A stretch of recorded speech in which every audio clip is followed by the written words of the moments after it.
When I was 6, my father told me that I was made out of tiny cells filled with chromosomes that would control my fate. I thought, that's amazing. There are so many mysterious things in there, and I want to know more.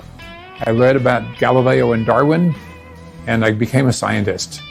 At that time, hardly anything was known. We did not yet know that the chemical elements came from exploded stars, that everything you see around you was recycled from inside of stars. So we did not know we are recycled stars. But we set off to measure the Big Bang, and we measured the map of the cosmic microwave background radiation using millimeter waves, and it's the entire sky wrapped around onto an oval so you can see it. We see that there are hot and cold spots in this Big Bang material. Now we say, well, that's because those were there in the very, very, very beginning. Who knows exactly why, but they led to the existence of galaxies, stars, planets, and eventually people. No spots, no people. So it turned out to be important. So then how did that work? Well, what happened next? Well, we said, let's take pictures. So, of course, we take pictures of the sky with the Hubble Space Telescope. This picture was taken around 1995, and it shows galaxies far, far, far away. It shows what you can get with a telescope that's about 8 feet in diameter and can observe visible light. So we were thrilled to have this picture, and it shows thousands of galaxies. They were unable to include the most distant galaxies, the ones that would be as they were being born. So there are no baby pictures of galaxies in this picture. We needed to have an even bigger and more powerful telescope that could pick up the infrared light from the most distant universe that has been stretched out by the expansion of the universe. So we didn't know what we would find.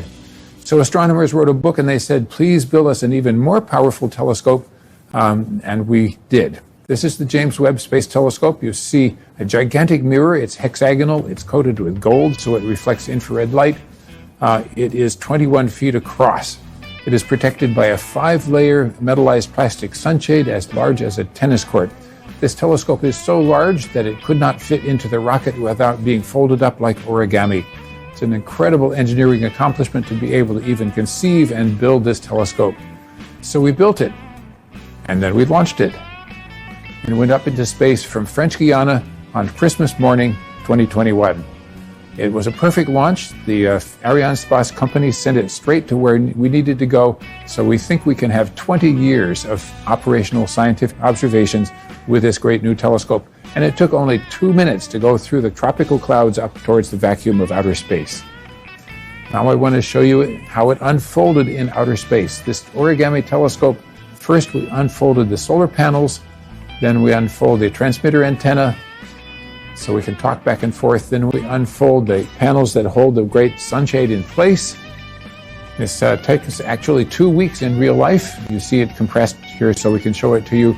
This is just a miracle of modern engineering, and it's so complicated. And you'd say, is there any way you could have done this without this great telescope? And the answer seems to be no.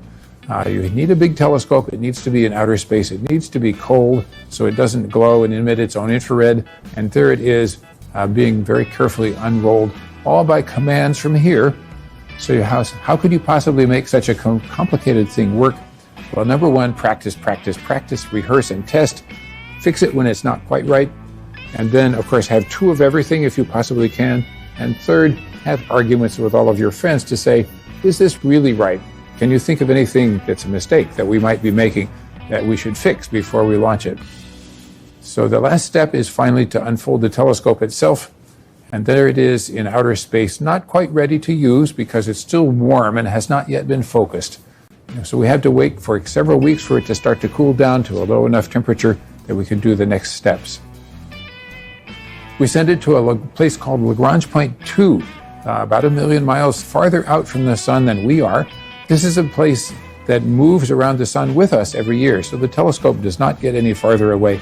It is the only place that we can put a telescope where this is the setup, and you can have the one-sided umbrella that protects the telescope from the sun and the earth and the moon. So the next thing is, what did we see? We focused the telescope and took some pictures of the same star we looked at with the Webb.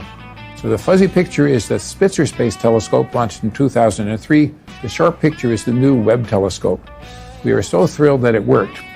We got a nice sharp image of the star, And we can calculate now the sensitivity of this object, that if you were a bumblebee, a square centimeter object hovering at the distance of the moon from the Earth, away from the telescope, we would be able to see you, both the sunlight you reflect and the heat you emit. So there are no bumblebees in space, but there's something out there that we don't know, and I'm so sure that we're going to get a great surprise from this telescope. So I'll show you what we look at. Here is an example of a place where stars are being born as we speak. Now we know, more or less, that stars explode and produce dust, which goes and is recycled into new stars. This is a place where the recycling is happening. Stars are being born in this beautiful cloud of glowing gas and dust. On the left-hand side shows you what we see with visible light with the Hubble Space Telescope. The right-hand side shows you that you can begin to see through the dust with an infrared camera that we also have on the Hubble telescope. It's beautiful. Astronomers want to see inside, and we will with the Webb telescope. We can look at everything in the solar system from Mars on out. So this is a pretty interesting one. Everybody knows Mars might be alive. What about Europa? Europa is a satellite of Jupiter. It has a liquid ocean covered with ice. Now we know because we sent a probe out there named after Galileo himself, and we saw this and took this picture. Now we know that there is water coming out from the cracks between the ice blocks. And once in a while, they can be watched from here. And we are planning to send a probe to fly through the water jets and see if there might be any organic molecules in them. Is it alive? Well, maybe. We'll be watching this satellite with the Webb telescope as well. Farther on out in the solar system, we're watching Titan. Titan is the only moon in the solar system that has oceans and lakes and rain and rivers and an atmosphere on the surface. It is so cold, though, that it's liquid hydrocarbons, methane and ethane, that you would use for fuel here on Earth. So we'll be examining this with the Webb telescope, and we'll be sending a probe out there to land, and with even a helicopter to go exploring. So is this a place that's interesting for life? Possibly. People ask me all the time, are we sure that the kind we have here is the only kind? Well, maybe not. And if not, this is a good place to look because it's different, but it still has solids, liquids, and gases, and it has a liquid hydrocarbon, which might be a possible solvent. We'll see. Next thing we want to look at is, are there planets around other stars that might have life? So we will be looking in this way at small stars that have Earth-sized planets. When a planet goes in front of the star, it can block some starlight. Some of the starlight goes through the atmosphere of the planet if it has one, and on its way to our telescope, and we can analyze that and look for the chemistry of such an atmosphere. So number one, does a little Earth-like planet out there have an atmosphere? Number two, does it have any molecules in the atmosphere? And number three, could they be water? Is there enough water out there so that there could be a liquid ocean? Well, maybe. We will find out, and we'll tell you. So are we alone? Well, I don't know. But we'll be going on after this project to even more powerful telescopes that can examine little Earths around stars like the sun.